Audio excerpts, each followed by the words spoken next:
Welcome to Carbon Connection, the podcast bringing you the latest insights from the front lines of climate action.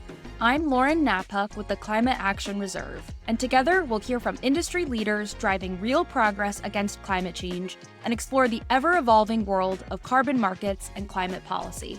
Thanks for joining, and let's get started. Hi, everyone, and welcome back to another episode of Carbon Connection. Today is a special episode as I'm joined by two guests to cover an initiative on the Washington state ballot, which could fundamentally alter the state's approach to climate policy. With me, I have Isaac Kastama, who is the managing director of Water Street Public Affairs, LLC, a public affairs firm representing diverse clients in energy and business in Washington state. Isaac also lobbies on behalf of Clean and Prosperous Washington, a team of business leaders working with labor, tribes, environmental organizations, and social justice advocates to enact smart climate policies. We also have on Tom Wolf, who is BP America's Senior Government Relations Manager on the U.S. West Coast, where he focuses on issues and opportunities for the company in Washington, Oregon, and California, working from the company's Cherry Point refinery outside of Blaine, Washington. Prior to his time at BP, Tom was also the executive director of the Illinois Chamber of Commerce's Energy Council, and before that, he spent 2 decades in the public affairs agency arena, working for nonprofit, government, political, and corporate clients. So today, with Isaac and Tom, I'm very excited to be diving into Initiative 2117 and discuss what it means for Washington's climate goals and investments, and the broader question, should this measure become law? Isaac and Tom, thanks so much for joining me. Thanks for having us, Lauren. Lauren, thanks for having us. We look forward to discussing life, liberty, and the pursuit of good energy policy. Absolutely. Thank you, Tom. I appreciate it. And I appreciate you, Isaac, as well, being here. Now, to kick off, our main reason that we're here today with this podcast episode is to cover what is the Climate Commitment Act and what's the primary objective of Initiative 2117. Thanks, Lauren. I'll kick it off. Initiative 2117 is one of 4 ballot initiatives that will appear this November in Washington state. Initiative 2117 does 2 things. The first is it would repeal our state's Cap and Invest program, known as the Climate Commitment Act. And the second thing is it would put restrictions on the state's ability to design a substantially similar program in the future. For Initiative 2117, a very broad coalition of around 400 different entities, lots of volunteers, has formed to raise concern about what consequences this initiative would have, both in terms of our state's approach to greenhouse gases and also for funding transportation infrastructure investments, air quality improvement projects, and infrastructure, transit, ferries, long list of things that are supported by this program. For those that are not familiar with how the Climate Commitment Act works, it's very similar in concept and design to a program that I'm sure your viewers know very well, which is the Cap and Invest program out of California, as well as Quebec. It was intentionally designed to facilitate linkage, and it is a relatively new program. It's actually the first program in the country that was enacted by a legislature to do this. Essentially, California had CARB that did it through a regulatory approach, and it went into effect January of last year in 2023. And this citizen initiative collected signatures over the fall of last year and did qualify. And now a coalition that is broad, including folks like Tom and some unusual bedfellows, has really come together to defend this program and communicate its broad and sweeping benefits to the public. With that, if Tom has more to say. Yeah, thanks, Isaac. That's a good recap. The only thing I would add to that, Lauren, is, this was passed in 2021. The Climate Commitment Act was first brought forth in the 2019 legislative session, and in 2020. People always ask, what the hell BP doing in part of this program? Why are we for a carbon price? Globally, we're for a economy-wide market-based carbon pricing. We prefer that at the national level, but sometimes you don't get what you want, so you look at subnational opportunities. So we worked hard with the coalition, with the environment, with other businesses, tribes, and other entities to find that magic potion in legislation on a carbon price that could work. And we found that in 2021. And now we'll have to defend it in the initiative. And we've got this great coalition together. I think it's unprecedented in Washington state ballot history to have all these different entities coming together to protect, defend, and keep going the Climate Commitment Act.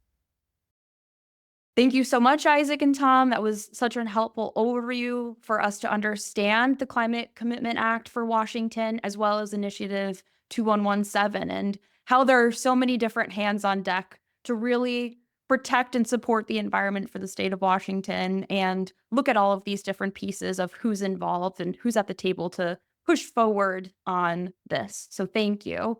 And how would the repeal of the Cap and Invest program affect Washington's ability to meet its greenhouse gas reduction targets? So there was a recent study by RMI that looked at states and their progress toward meeting targets that are aligned with the Paris Accord. And that study found that Washington was the only state at the time that was on track to meet its 2030 target. And the reason why that study found that Washington was on track was because of the Climate Commitment Act. We have set ambitious goals for greenhouse gas reduction in Washington. Many states have. Washington is one of the few states that has in place a structure to achieve those goals. And the removal of the CCA sort of leaves an open question. We would have in place these goals and requirements. We also have a suite of essentially complementary policies that are all designed to get at the same goal, but we would not have sort of the core overarching mechanism to get us there.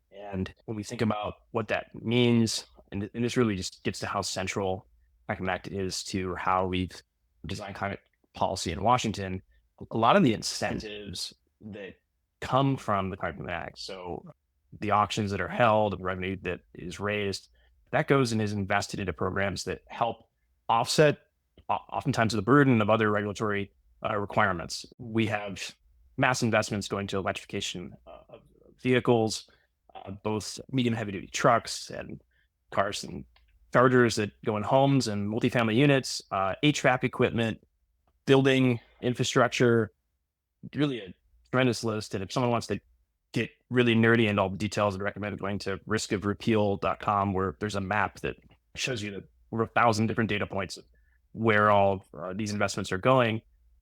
But without that investment mechanism, the burden really shifts back to industry and consumers to figure out, okay, how do we pick up the slack here? One of the more complicating pieces about this initiative is that in addition to the Climate Act, it also ties the hand of the legislature in how it would design a future program. And we went through a process in Washington that 10 years. There's some we go back further, but I sort of say the current sort of thrust of how this policy moved about 10 years, studying alternatives, different ways of getting at this problem. And I think for those that were most involved in that process of designing and considering climate policy, they view the Climate Act as a sort of most market-oriented and economic approach that we could find that had a path to being enacted in Washington. And so when we consider, okay, what's next after the Climate Act, Washington will continue to lead on climate policy. There'll be a lot of push to do things, and we have a really energized citizenry that wants to see climate action. But I think the concern is that those approaches will just not be as economically focused, that we'll be pursuing higher cost ways of getting at the problem.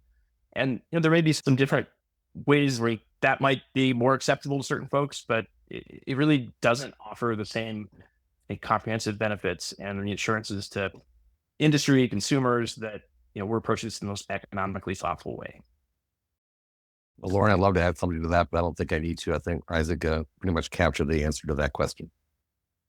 Great. Thank you so much, Isaac. That was such a helpful understanding of the impact of repealing this program. And I appreciate you also giving nod to the fact that Washington is the only state that's on track to meet its 2030 targets. It really shows how ambitious Washington is being to tackle climate change. And also with this program, its purpose to try and take the burden away from communities and really set this path forward for tackling emissions as a state collectively. So I appreciate you sharing that. And now diving further into Initiative 2117, what are the main arguments put forward by supporters? And Also, on the flip side, what are the primary concerns of those who oppose this initiative? So, as I shared earlier, this is one of four initiatives that is appearing on the ballot this fall by the same organization, Mendy, and they have sort of an umbrella slogan that they've used to describe all of these, and that's "Vote yes, pay less." And it's, I think, a very simple and straightforward proposition. The kind of like any good short slogan, there's a deeper story. And when we think about what is the role of the no campaign in this case, it's truly to add context to, okay, what would that really mean? And asking a question, are those sorts of savings really going to materialize? And when we look at the data, I think there's a lot to be said that some of the promises being made as it relates to pass this initiative just don't bear out in reality. And this is, I think, important lessons for anybody who's looking at climate pricing legislation or cap systems. There's been this very systematic effort to tie sort of allowance prices directly back to gas prices.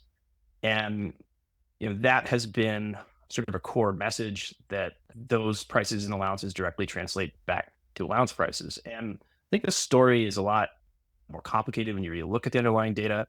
When we step back and we ask ourselves, okay, well, what are consumers paying for gas? Gas in Washington is actually cheaper today than it was before the Climate Act was implemented. And our spread with the national average is essentially the same. So a lot of the claims of gas price increases is really focused on this marginal increase to consumers. But for a consumer that's really just looking at, okay, what is the price I'm paying? The experience of the Climate Act has been relatively and surprisingly quite normal, even during the peak of allowance prices in Washington that saw prices go over $60 a ton. Gas prices the previous year were actually higher. So I think that one of the challenges here, and I really understand the sensitivity of wanting lower cost gas, but we're dealing in a system where the influences on that price that people pay are just substantial. And this program has a cost burden that it places on the sort of the largest sources high up the food chain, and how that translates down to what consumers pay. It's just not as direct line as some of the 2117 proponents claim. And I think that is a role that we've played, is acknowledging that there are costs, but there's also costs to inaction. And Climate Act, ultimately, the goal is to create a more diverse fuel supply. And that often in Washington will mean lower cost transportation options. So whether that's the investments that are going toward transit or those gradual shifts to electrification, Washington is some of the lowest cost electricity in the country. And so, that conversion to electric in our state is extremely attractive economically. And so opening that opportunity up for more folks is a benefit back to consumers. And so I think this is a conversation that we've argued just needs more nuance. And I think the unfortunate thing is some people will be misled in thinking that in voting for this, magically gas prices will go down and costs will recede. And we just don't think on the whole that that's the case. Yeah, Lauren, for us at BP, I mean, the primary concerns of this initiative, if it goes away, and then you have to ask the question, and then what? And Isaac talked about all the other options aren't as good. It's good for this. They're not as good for the state, we don't think. Not as good for companies like BP. We're looking at how do we do the transition between now and 2050 or sooner.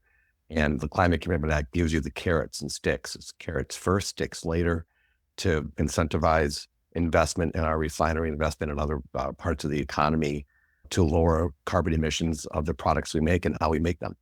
If this goes away, they'll find a different way to do it. The other big picture thing for consumers is the funds that are created by the Climate Commitment Act that legislators use to fund projects that lower the carbon footprint of the state, those go away.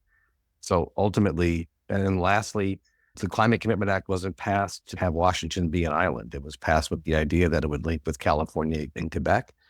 And hopefully it will lead other states to try to do the same thing, whether it's New York, whether it's Illinois, other states across the country, to see you can pass carbon pricing, you can link and, with other states in the country and start building that brick by brick, state by state carbon pricing mechanism that can work in this country and lower carbon emissions. Thank you, Isaac and Tom. I really appreciate this, as You clearly have painted this picture of it being this deeper story in that there is this hyper focus on the gas prices and how consumers are interpreting that, but taking that step back and realizing the investments that this program is actually trying to create for the state of Washington, but also these linkage opportunities to other compliance markets.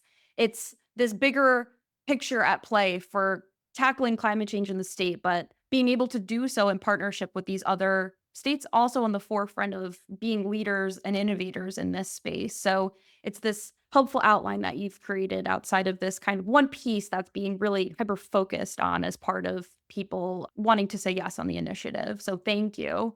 And we've touched on stakeholder involvement and people that are looking at Initiative 2117. So I'm wondering, as proponents of the No campaign to keep the Cap and Invest program, what messages resonate best with voters and what keeps you up at night when it comes to your opponent's messages?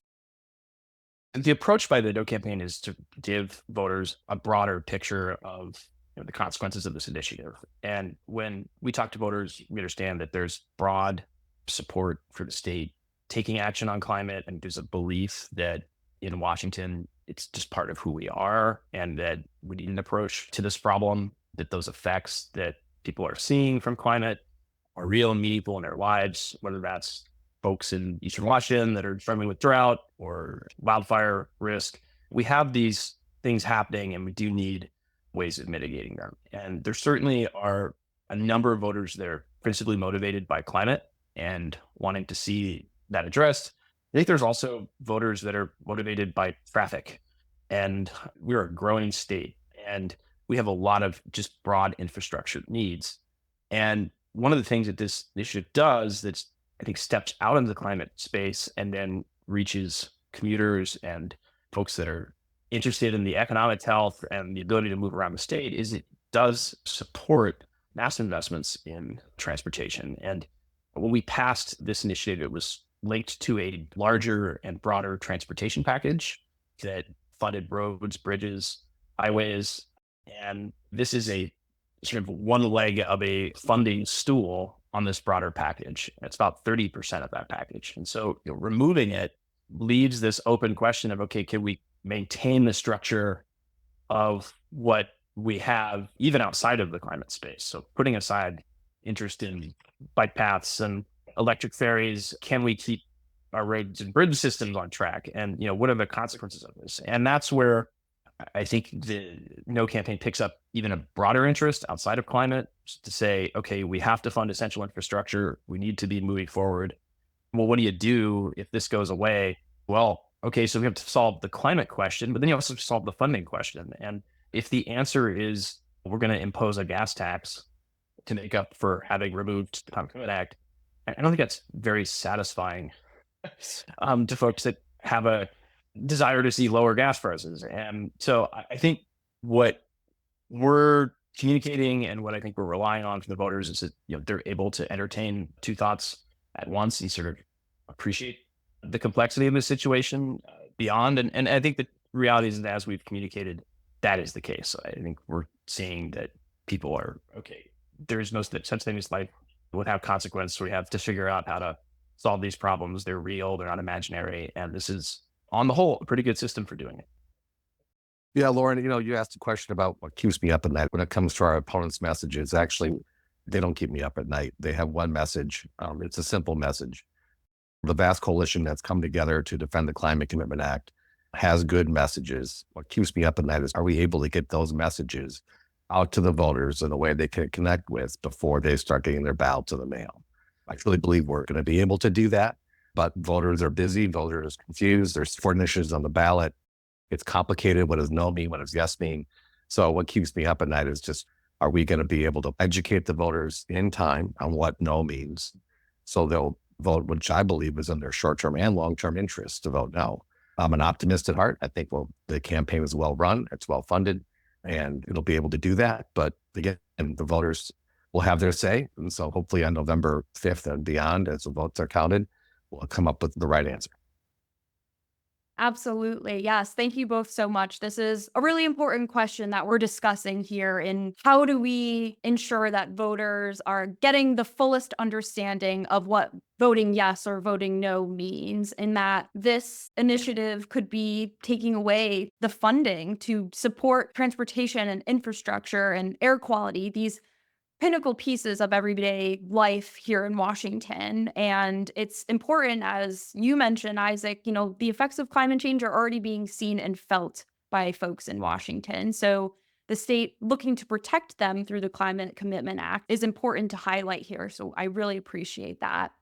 And we have touched on these different pieces. We mentioned transportation, infrastructure. So I'm looking to dive into this a little bit further and ask you what could be the economic impact of I-2117, particularly in terms of investment in local programs, impact on employment, and continuation of sustainability initiatives in the state. Well, I want to start with what I think is an underreported reality about this program and the economic picture in Washington. Having worked in climate space and on similar policies for a long time now, one of the concerns in enacting these policies has been that it would create economic drag, that you would have a situation where businesses closed, manufacturing businesses went away, or the costs get exceeded those sort of historical averages. And I think one of the bright spots has been that in implementing this program and having it up and running for almost 2 years, Washington's economy remains very strong, both in terms of personal income, GDP growth. And so, to the degree that that has been a barrier in the discussion to states taking action on this sort of system, I think we've demonstrated that you can have a very strong economy and have in place this sort of mechanism. And that's something I take away that I think is pretty powerful. Another thing that really, I think, turbocharged our progress, when we passed this, it did not appear that, the situation in Congress, it didn't look like we were going to have an IRA. It seemed pretty dire, actually. And since this passed, we've seen that law go into effect. And Washington has been extremely well positioned because of the cap and invest system to have the ecosystem ready to receive federal grants, ready to apply for federal grants. And, we've had some big success with that, the federal hydrogen hub grant application, but there's just been a multitude of awards for Washington. And Climate Act is really coupled with the IRA, and Washington is, I think, experiencing strong growth. And that's the progress that we want to keep intact. We want to keep going. The risks to 2117 passing, is really that momentum falls away. That not only do you lose momentum with Climate Act and those projects, but actually broader momentum that we've generated through leverage. And that's both federal commitments, but also private commitments. There's just been tremendous interest in Washington State generated by this program. We did a jobs analysis of the Climate Act and who's benefiting from this. Number one is skilled trade labor. This is a massive construction and physical infrastructure project responding to climate. And so a lot of those benefits that we've seen with the IRA, hold true for the Climate Commitment Act and really double down in Washington. That's something we're very concerned about losing. I think getting that momentum back would be very difficult. So we're optimistic voters will eat the program and we can kind of keep this economic engine going. Yeah, Lauren, in terms of BP, I mean, it's an example, in the in 2021, after the Climate Commitment Act passed, BP decided to invest $269 million into some refinery efficiency programs, energy efficiency and upgrades. The Climate Commitment Act passage wasn't the only reason that we decided to make those investments, but the added benefit of the Climate Commitment Act, it lowered our carbon footprint. We thought it would be between 4 and 7%. It would lower our stationary source carbon footprint. And right now it's coming in at about 4%, a reduction. Every decision we make at the refinery now is focused on how does it affect our carbon footprint. The Climate Commitment Act incentivizes those discussions, those incentives, and that investment. And that investment's going to continue. Whether, as a refinery, if people can well understand, you make investment decisions that are short-term, 5-year, medium-term, 15-year and long-term 30-year investments and decisions. And with the Climate Commitment Act in place, with its carrots up front, sticks later, every decision is made with that thought in mind. How does it affect our carbon footprint? And I think it's not just us. Other manufacturers are doing the same thing. Other consumers will be doing the same thing down the road, making decisions based on the carbon footprint. It doesn't change in a day. Transitions are transitions. It will take time, but that's what the Climate Commitment Act allows. It allows that time to make those decisions, make those investments, make those changes, and help lower the state's carbon emissions. Thank you both. That's super helpful for us to be able to understand these different pillars that would be affected if this is going to be voted on and have that yes outcome. And Tom, you provided excellent examples with BP in that you are asking yourself, how will this affect your carbon footprint? And how do the decisions that you make affect your carbon footprint?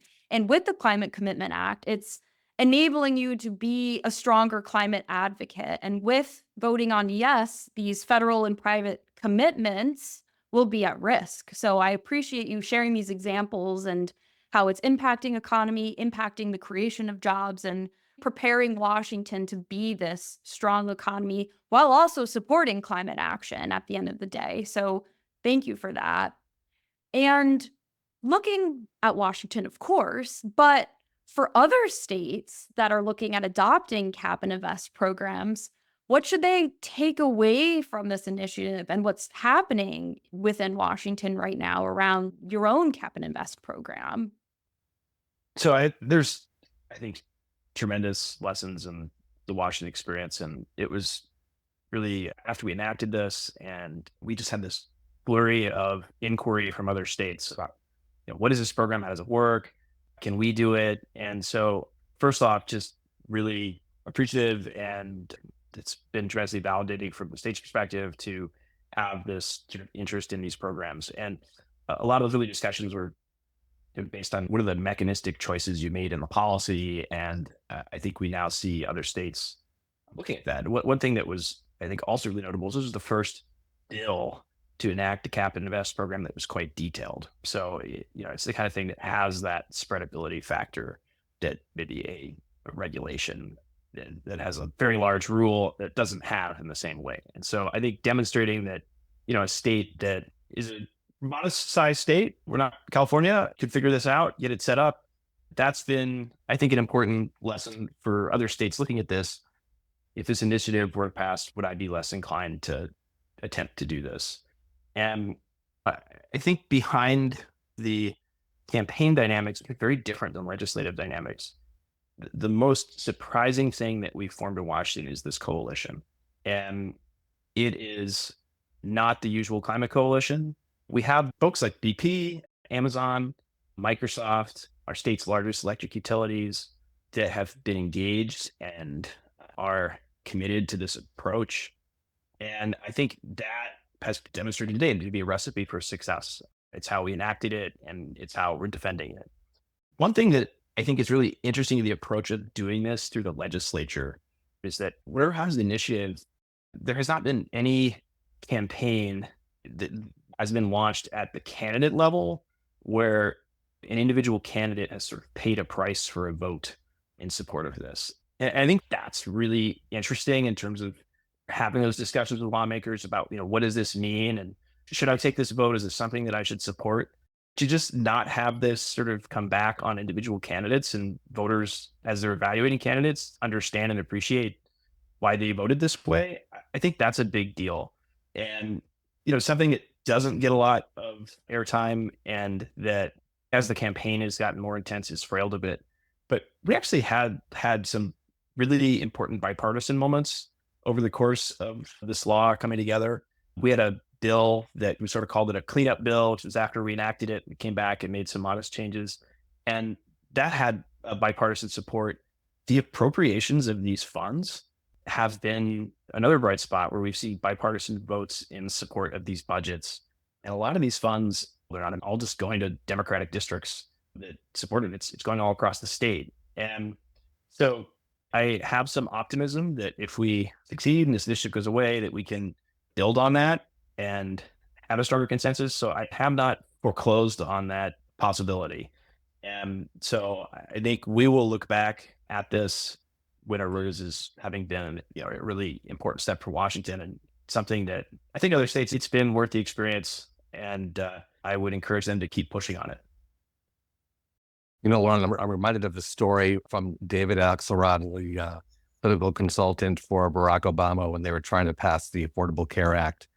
And Obama asked him, why is this so hard? And David Axelrod said, hard things are hard. If other states were asking me about this and we're lobbying in New York with their efforts on trying to achieve something like this, hard things are hard, but that doesn't mean you don't do them. I mean, California passed its cap and trade program. It was challenged through referendum and they kept it. I don't know the outcome of ours, but ultimately this march forward, it has to move forward, and you can't move forward with fear. You got to move forward with confidence. And I think other states should do the same. Thank you both so much. That's really impactful, as even though this is hard and that there are differing opinions about how to move forward on it, it doesn't mean that we shouldn't be taking this action on climate and protecting the health and the environment, the health of people in Washington, as well as the environment in Washington. And I appreciate you sharing how this has been such a successful bipartisan moment. The political landscape in the United States is ever evolving and ever changing, but to be able to have two parties and different types of people come together to be able to support an initiative like the Climate Commitment Act and put forward such an important coalition of actors coming together to tackle this hard issue of climate change is more important now than ever. So I appreciate you both walking us through that. And I have one last question that I'd like to tackle with you both today. And thank you so much, advancing already. But what could be the broader implications of I-2117 on the carbon markets, both within Washington and potentially beyond the state? Yeah, I'll start with that, Lauren. Listen, I think you try to predict a fork in the road on this one. And I think if 2117 fails, I think it sends a signal to other states that you can pass this, you can get past the initial negative reactions from some parts of the political environment that everyone has to deal with, and you can move forward. I think that's a huge signal. I think it's an important signal. Or again, I think it's why there's been investment from companies and a lack of investment from other areas of companies like the Western States Petroleum Association that we don't belong to anymore, but the other refineries in the state, they're not investing in the yes campaign. The Association of Washington Business, they're neutral on this. It's a step forward. Again, the voters will have their say. Even if yes wins, which I hope it doesn't, Washington will still try to find ways to lower carbon emissions, and the challenge moves on. I just hope that no wins, that we keep the Climate Commitment Act, and we can send that signal and link with California, link with Quebec, and send that signal that it can work, it can move forward, and we can start looking at joining the world and trying to lower carbon emissions. Thank you so much, Tom. That was very helpful to leave us with, in that regardless of the outcome, although we are hoping for a no, Washington is always going to try and reduce its emissions and be a leader in the forefront as a state within the US, as we understand that climate change is not going away. It's an important, if not one of the most important issues of our time. So Washington being able to say no and have this signal out to the rest of the US that we're committed to lower emissions and we're committed to tackling climate change as a state is important. I appreciate you leaving that with us. So before we close today, I definitely want to just take the time to say thank you both, Isaac and Tom, for your expertise on what's happening right now with Initiative 2117, and to encourage voters, whether you're in Washington or not, to stay apprised of what's happening within the state as we continue to push forward to say no on this initiative, to keep the Climate Commitment Act and continue working with stellar actors such as Isaac and Tom, who are paving the way in the state of Washington and beyond. So thank you both so much. Thanks for having Thank you, us. Lauren. And Lauren, thank you so much. It was a pleasure.